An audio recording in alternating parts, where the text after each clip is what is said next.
শীতকালে যেসব সবজি বাজারে ওঠে তার মধ্যে অন্যতম হলো ফুলকপি।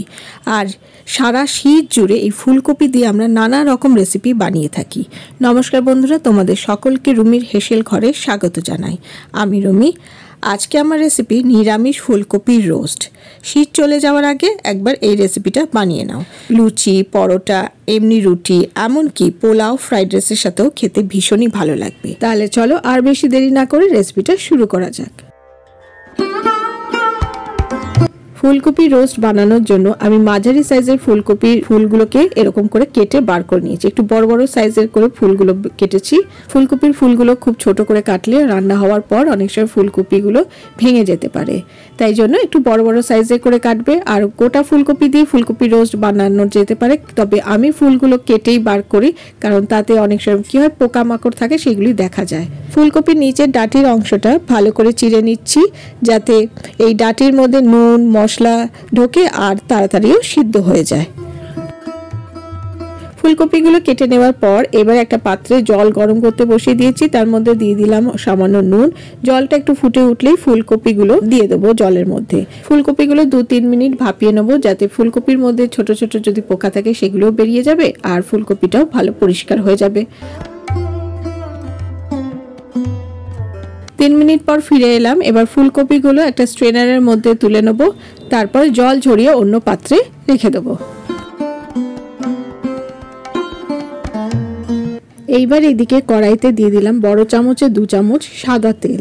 রান্নাটা আমি সাদা তেলেই করব। তেলটা গরম হয়ে গেলে দিয়ে দেবো কেটে রাখা ফুলকপিগুলো। এই সময় ফ্লেমটা একদম লোতে রাখতে হবে। 30 থেকে 40 সেকেন্ড পর যখন দেখবে একটু হালকা কালার ধরছে, তখন উল্টে দিয়ে অপর পিঠটাও ভেজে নেবে।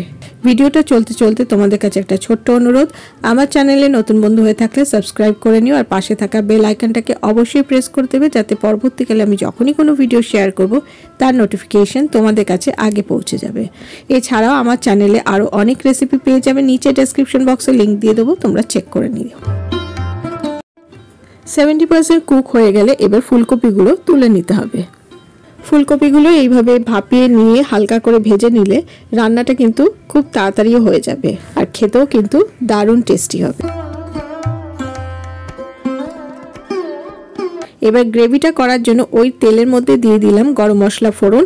গরম মশলা ফোড়নের মধ্যে দিলাম 2টো দারচিনি স্টিক, 3টে লবঙ্গ আর 3টে ছোট এলাচ। ফোড়নটাকে একটু হালকা করে ভেজে নেব। আর এইদিকে আমি কাঁচা লঙ্কা আর আদার একটা মিহি পেস্ট তৈরি করে রেখেছিলাম।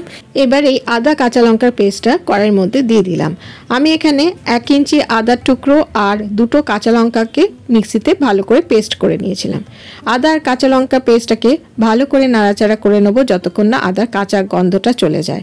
এবার এদিকে কাজু বাদাম আর পোস্তর একটা পেস্ট তৈরি করে রেখেছিলাম। কাজু বাদাম আমি এখানে প্রায় 6-7টার মতো নিয়েছিলাম আর পোস্ত 2 চামচ। তোমরা চাইলে যে কাজু বাদামের পরিবর্তে চারমগজও দিতে পারো।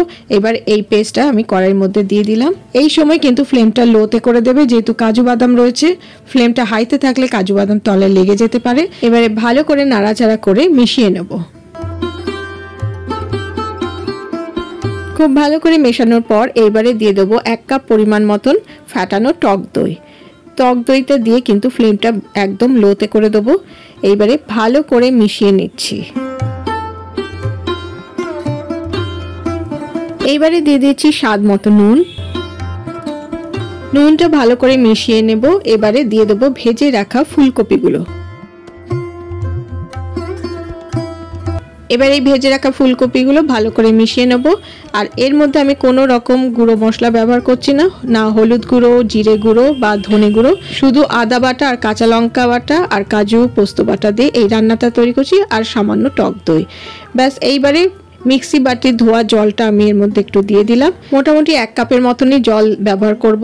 আর এইটা খুব ঝোল ঝোল হবে না, একটু গা মাখা মাখা হবে, যেহেতু ফুলকপির রোস্ট একটু গা মাখা মাখা হলেই ভালো লাগবে। জলটা দিয়ে এবার ভালো করে মিশিয়ে নেব।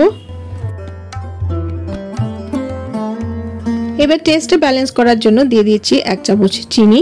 চিনিটা দিয়ে খুব ভালো করে মিশিয়ে নেব। এবারে একটা ঢাকা চাপা দিয়ে 8 থেকে 10 মিনিট রান্নাটা হতে দেবো। 10 মিনিট পর ফিরে এলাম। এবার ঢাকাটা খুলে নেব। তারপর একটু নাড়াচাড়া করে নিয়ে এর মধ্যে দিয়ে দেবো 1/4 চামচ গরম মশলা গুঁড়ো। গরম মশলা গুঁড়োটা ভালো করে মিশিয়ে নিলেই ফুলকপির রোস্ট একদম রেডি। আমি এইরকম সেমি গ্রেভি অবস্থাতেই রেখে দেবো। এবার একটা ঢাকা চাপা দিয়ে ফ্লেমটা অফ করে 1 মিনিট স্ট্যান্ডিং টাইমে রেখে দেবো। 1 মিনিট পর ঢাকাটা খুলে এইবারে আমি একটা প্লেটে সার্ভ করে নেব। ব্যাস তৈরি হয়ে গেল আজকের রেসিপি নিরামিষ ফুলকপি রোস্ট। আর এই ফুলকপি রোস্ট পোলাও, লুচি, পরোটা সব কিছুর সাথেই খেতে ভীষণই ভালো লাগে। যে কোনো নিরামিষ দিনে তোমরা এই ফুলকপি রোস্ট বানিয়ে নিতে পারো। খুব সহজভাবেই তৈরি হয়ে যায় আর খেতেও কিন্তু সুস্বাদু। তো কেমন লাগলো আজকের এই রেসিপিটা আমাকে লাইক ও কমেন্ট করে জানিও। ভালো লাগলে বাড়িতে একবার ট্রাই করো, আশা করি সকলেরই ভালো লাগবে। আজকে তাহলে এই পর্যন্ত। আমি আবারও হাজির হয়ে যাব আমার হেসেল ঘরের খবর নিয়ে। তোমরা সবাই ভালো থেকো, সুস্থ থেকো। আর আমার চ্যানেলে নতুন বন্ধু হয়ে থাকলে সাবস্ক্রাইব করে নিও আর পাশে থাকা বেল আইকনটাকে অবশ্যই প্রেস করে দিও। আর আমার পুরনো বন্ধুদের জন্য রইল অনেক ভালোবাসা আমার পাশে থাকার জন্য। তাহলে আজকে আসি, টাটা।